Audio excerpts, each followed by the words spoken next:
என்னை அல்லாமல் நானே திராட்சைச் செடி, நீங்கள் கொடிகள். ஒருவன் என்னிலும் நான் அவனிலும் நிலைத்திருந்தால் அவன் மிகுந்த கனிகளைக் கொடுப்பான். என்னை அல்லாமல் உங்களால் ஒன்றும் செய்யக்கூடாது.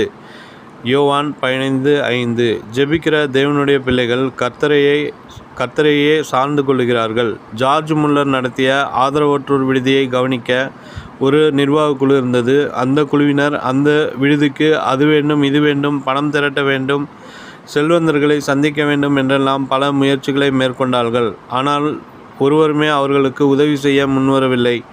துக்கத்தோடு திரும்பி வந்த அவர்களை பார்த்து ஜார்ஜ் முல்லர், நீங்கள் கர்த்தரையே சார்ந்திருக்க வேண்டும், ஜெபத்திலே தரித்திருக்க வேண்டும் என்று சொல்லி அவர் தம்முடைய நிர்வாக குழுவினருடன் சேர்ந்து ஜெபிக்க ஆரம்பித்தார். அவர்கள் ஜெபிக்க கர்த்தர் வானத்தின் பலகணிகளை திறந்தார்.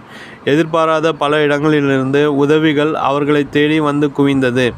நாம் முதலிலே இந்த சத்தியத்தை கற்றுக்கொண்டோமானால் பல ஏமாற்றங்களை தவிர்த்து விடலாம். கர்த்தருக்கு முன்பாக நிற்கிற மனுஷன் அற்பமான மனிதர்களிடம் போய் கையேந்த வேண்டிய அவசியமே இருக்காது. யாக்கோபின் வாழ்க்கையை சற்று சிந்தித்து பாருங்கள். அவர் தன்னுடைய இளமை காலத்தில் சுய ஞானத்தினால் சார்ந்திருந்தார்.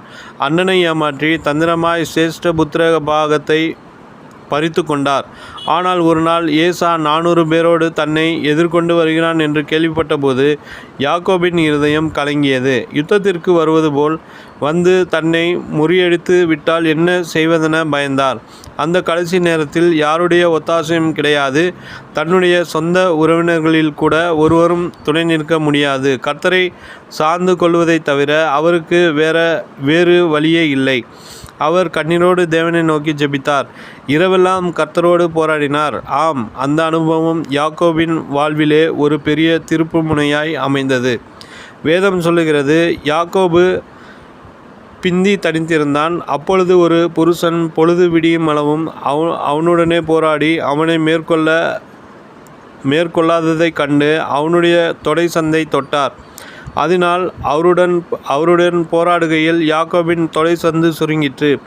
அவர், நான் போகட்டும், பொழுது விடுகிறது என்றார். அதற்கு அவன், நீர் என்னை ஆசீர்வதித்தால் ஒழிய உம்மை போகவிடேன் என்றான்.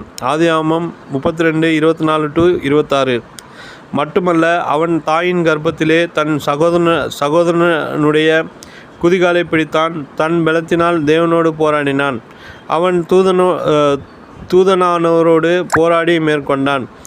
அழுது அவரை நோக்கி கெஞ்சினான். பெத்தேலிலே அவர் அவனை கண்டு சந்தித்து அவ்விடத்திலே நம்மோடு பேசினார்.